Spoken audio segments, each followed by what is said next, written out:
तो हमको प्रोग्रेशन में क्या समझ में आ गया? प्रोग्रेशन में हमको ये समझ में आ गया कि सर सीक्वेंस ऑफ नंबर्स हैं, है ना। प्रोग्रेशन मतलब क्या? सीक्वेंस ऑफ नंबर्स हैं, और वो जो सीक्वेंस ऑफ नंबर्स हैं उनकी कुछ बहुत इंपॉर्टेंट सी प्रॉपर्टी है। क्या? कि हर आगे आने वाला नंबर, उस सीक्वेंस का हर आगे आने वाला नंबर पीछे वाले नंबर से एग्जैक्ट सेम डिफरेंस पर है। जब हम थर्ड वाले नंबर की बात करेंगे, जब वो किससे होगा? सेकंड से। तो सेकंड का फर्स्ट से डिफरेंस, थर्ड का सेकंड से डिफरेंस, फोर्थ का थर्ड से डिफरेंस, ये जो डिफरेंसेस हैं ये हमेशा कैसे बने रहने चाहिए? फिक्स बने रहने चाहिए। और अगर किसी सीक्वेंस में ये प्रॉपर्टी है तो वो सीक्वेंस या वो प्रोग्रेशन क्या कहलाना शुरू करता है? दैट इज अरिथमेटिक प्रोग्रेशन, है कि नहीं। फिर हमने कहा कि अरिथमेटिक प्रोग्रेशन में जो नॉर्मली अजम्पशंस हैं जो तुमको हमेशा ध्यान रखना है वो क्या है? सर ये जो डिफरेंस है, जो सारे के सारे टर्म्स में कैसा बना हुआ है? कॉमन बना हुआ है। तो हमने उसका नाम दिया that is a common difference. और किससे डिनोट किया? उसे स्मॉल डी से, है ना। सारे के सारे जो सीक्वेंस में वैल्यूज हैं उनको हम लोगों ने कहा ये सारे के सारे टर्म्स हैं। पहला टर्म, दूसरा टर्म, तीसरा टर्म, और इसको रिप्रेजेंट करने के लिए हम लोगों ने क्या सिंबलिक यूज किए हैं? That is A1, A2, A3, small A1, small A2 upon it depends upon the like अभी फिलहाल बुक्स में ये दिया है। हमारे समय में ये T1, T2, T3 हम लोग कहते थे क्योंकि वो बहुत ही जल्दी क्लिक करता है। That is term 1, term 2, term 3। मगर अभी फिलहाल की CBSE के हिसाब से बुक्स में क्या लिखा हुआ है? A1, A2, A3। तो A1 is itself the first term of your sequence, A2 is the second term of your sequence, वैसी थर्ड टर्म, फोर्थ टर्म, और ऐसा। तो जो टर्म आपको पता नहीं होता, अगर आपको कोई टर्म निकालना है जिसकी वैल्यू आपको नहीं पता है, तो हम लोगों ने उससे क्या बोलना शुरू किया? That is nth term. 5वां हो सकता है, 7वां हो सकता है, 10वां हो सकता है। अगर हम लोग 10वें टर्म की बात करेंगे तो it is read as 10th term, है ना। और हम लोगों ने कहा कि इसी का एक छोटा सा फॉर्मूला है जो किससे बना है? सर निकालना आपको an है, मतलब nth टर्म निकालना है। यहां पर n का मतलब क्या है? सर n का मतलब कोई पोजीशन वैल्यू है। 10वां टर्म निकालना है, 15वां टर्म निकालना है, 20वां टर्म निकालना है, तो n की जगह क्या लिखोगे आप? दैट इज n की जगह वो पोजीशन वैल्यू, जिस पोजीशन का टर्म आपको निकालना है। तो अगर आपको A10 निकालना है तो an का फॉर्मूला होगा, और उसमें हम लोग n की जगह पर क्या रख लेंगे?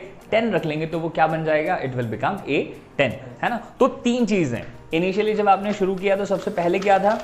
सर सबसे पहले हमने कहा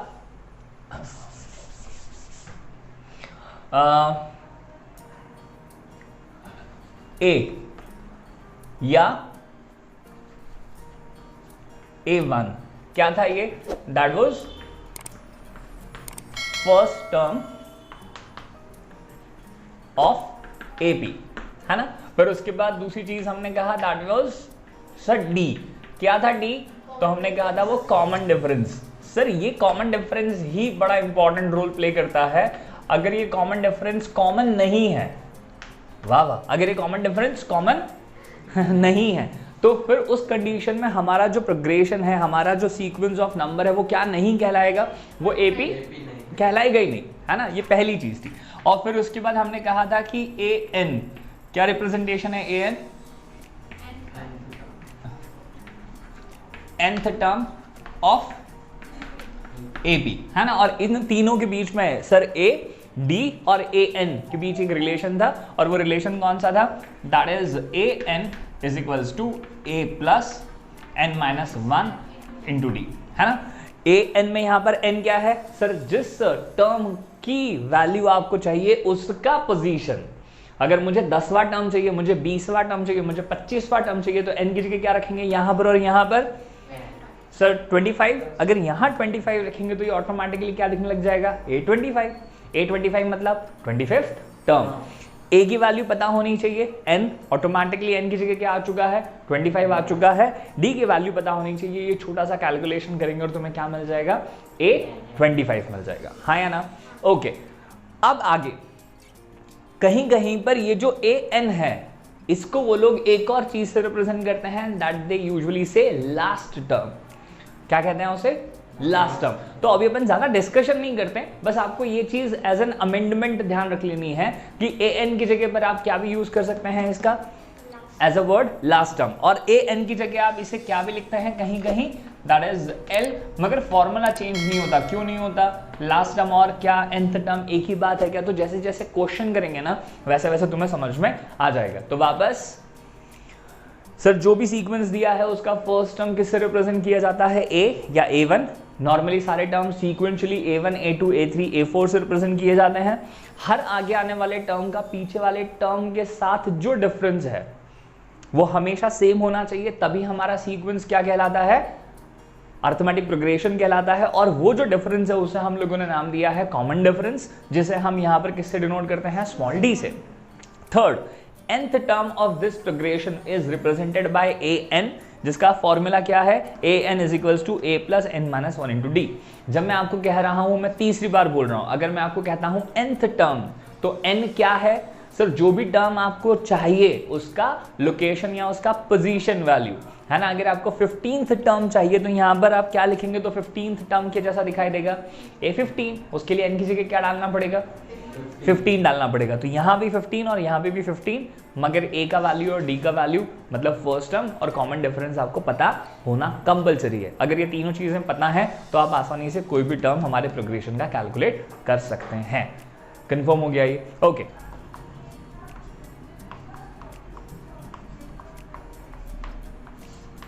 ये फर्स्ट और सेकंड है ना। क्या है क्वेश्चन में लिखा क्या है, एक बार देख लीजिए वापस से, 2 दिन में शायद से धूला हो गया होगा। So the very first thing is sir exercise 5.1 का पहला question, in which of the following situation does the list of numbers involved make an arithmetic progression. तो ये जो नीचे इन्होंने कहानियां लिखी हुई हैं छोटी छोटी सी, इन कहानियों को अब जब आप ध्यान से पढ़ेंगे तो आपको यहाँ पर क्या मिलेंगे, कुछ सीक्वेंस ऑफ नंबर प्रोड्यूस होते हुए दिखाई देंगे, है ना। और वो जो सीक्वेंस ऑफ नंबर प्रोड्यूस हो रहे हैं उनमें से कौन सा सीक्वेंस ऑफ नंबर एपी है या नहीं है ना। तो फर्स्ट में, सेकंड में, थर्ड में, फोर्थ में वो काम करना है।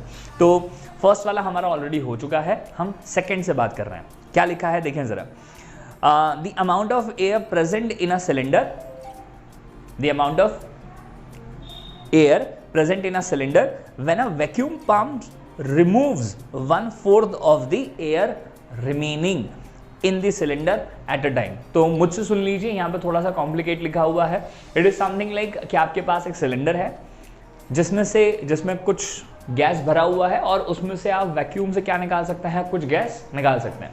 मगर जब भी आप उसमें से गैस निकाल रहे हैं तो इस क्वेश्चन के अकॉर्डिंग वो कहते हैं कि हमेशा जो भी अवेलेबल है उसका कितना पार्ट बाहर निकल कर आ जाएगा, 1/4।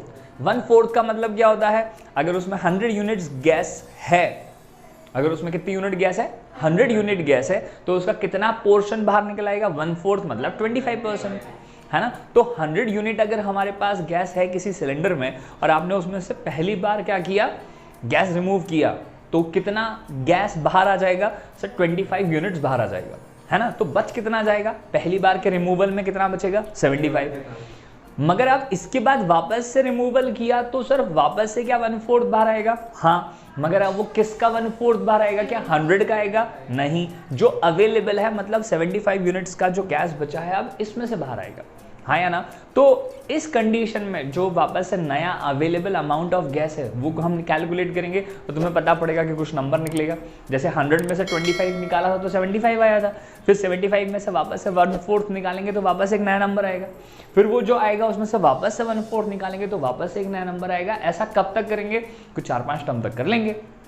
और जब वो 4-5 टर्म्स हम सामने लिखेंगे तो हमें क्या चेक करना होगा कि क्या हर आगे आने वाला टर्म पीछे वाले टर्म से सेम डिस्टेंस पर या डिफरेंस पर है। अगर होगा तो वो जो सीक्वेंस होगा हम क्या कहेंगे, वो क्या है, एक अरिथमेटिक प्रोग्रेशन है ना। So just for the sake of ease, चीज़ों को आसान करने के लिए हम लोग एज एन एग्जाम्पल ले लें। हमने परसों भी यही डिस्कशन किया था कि अगर हम ऐसा काम कर लें कि हम जो अमाउंट ऑफ गैस अवेलेबल है इन सिलेंडर वो हम क्या कर लें, consider it something like 400 units.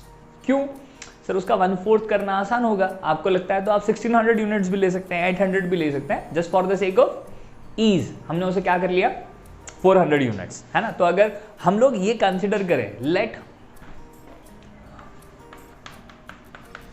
The amount of gas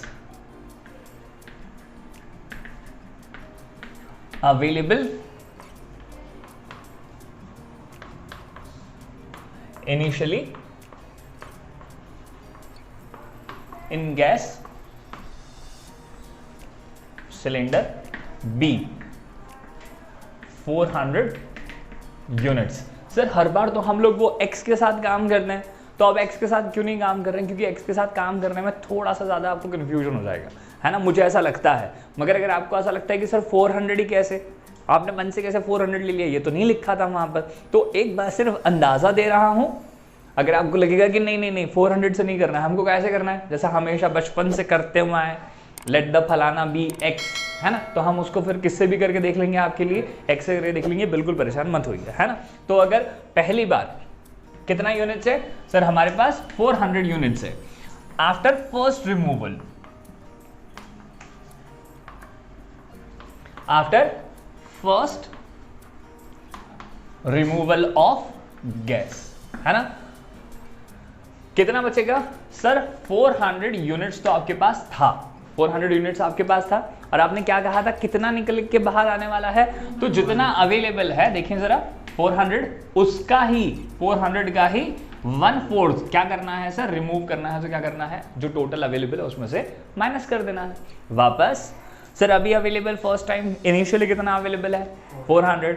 आपको कहा गया है कि हर बार जब भी रिमूव होगी वैक्यूम पंप से गैस, वो कितनी होगी, 1/4 ऑफ द अवेलेबल। तो 1/4 ऑफ अवेलेबल इज 400, और ये क्या करना है, हमें जो अवेलेबल है उसमें से सब्ट्रैक्ट करना है ना। ये आप करोगे तो ये कितना हो जाएगा, दैट इज 100, और 400 माइनस 100 विल बी 300 यूनिट्स। तो जस्ट आफ्टर फर्स्ट रिमूवल के बाद कितना बचेगा आपके पास गैस, दैट इज 300 यूनिट्स, हाँ या ना।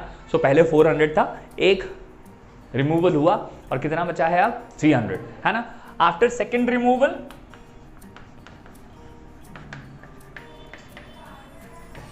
आफ्टर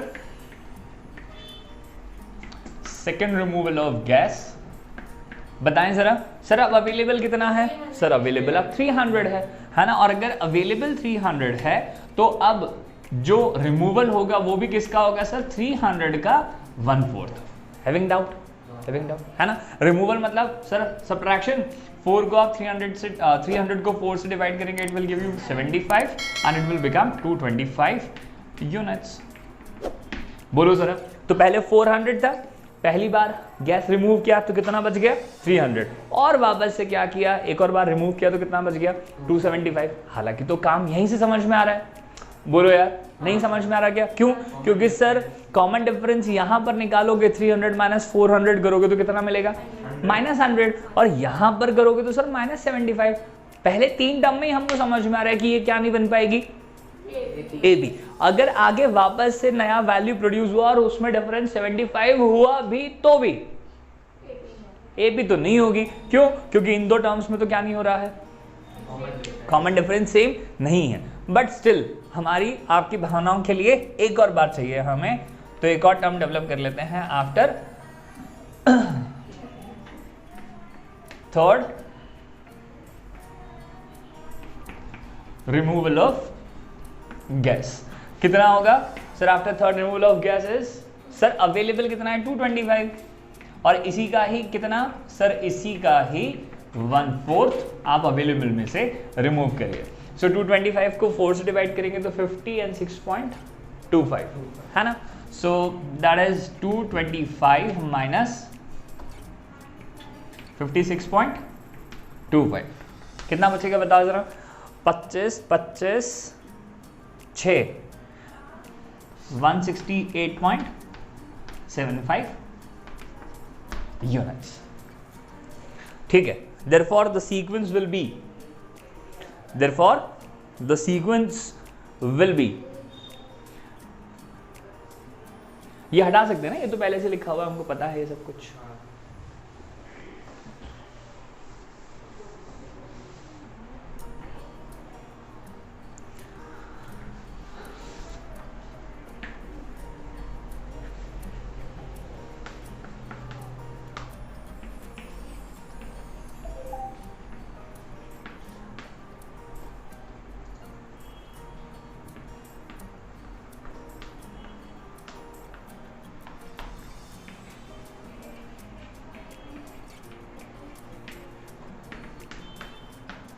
हाँ जी, तो therefore the sequence produced will be, क्या होगा सर, पहले वाला वैल्यू था 400, दूसरा वैल्यू सर 300, तीसरा वैल्यू 225 और थर्ड वैल्यू हमने निकाला दैट इज 168.75, है ना, एंड सो ऑन। इसके बाद हमने निकाला ही नहीं। नाउ क्वेश्चन ये है क्या कि ये सीक्वेंस प्रोड्यूस करना है? नहीं, हमें तो ये बताना है कि ये जो सीक्वेंस प्रोड्यूस हुआ है क्या ये एपी है क्या, है ना। तो एपी के लिए let's consider this as A1, this is A2, this is A3, this is A4, है ना। क्या करते हैं हम लोग सर? वैसे तो 2 बार करना काफी है सर। A2 माइनस A1 करो, कॉमन डिफरेंस निकालेंगे, so that is 300 minus 400, it would be -100, but the same thing should be done with next 2 terms. ये अगले 2 टर्म्स के साथ होना चाहिए, मतलब किसके साथ? A3 माइनस A2 होना चाहिए। A3 is 225 minus of 300। अरे आगे वाले टर्म में से पीछे वाला टर्म घटाते हैं, है ना, तो प्लीज ध्यान रखें हम 400 माइनस 300 ना करें। वो एक अलग बात है कि वो वैसा करेंगे सबके साथ तो भी ठीक है, बट जो हमको पता है जो फॉर्मूला है वो क्या है? That is A2 minus A1, A3 minus A2। Okay, so this would become minus of 75। और नीचे क्या लिख सकते हैं हम बताओ? एज सर कौन आपस में बराबर नहीं है? A2 माइनस A1 और जो A3 माइनस A2 है। सर यही तो डेफिनेशन थी, याद करो पहले दिन डेफिनेशन में क्या लिखा है तुमने कि अगर A1, A2, A3, A4, A5, A6 till AN given sequence of क्या है?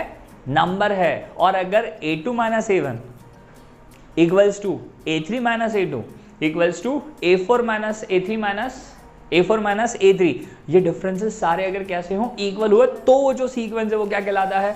AP। तो अगर ये सीक्वेंस AP है तो इसके लिए ये कंडीशन फुलफिल होनी चाहिए थी, जो अभी नहीं है, hence it is not in AP।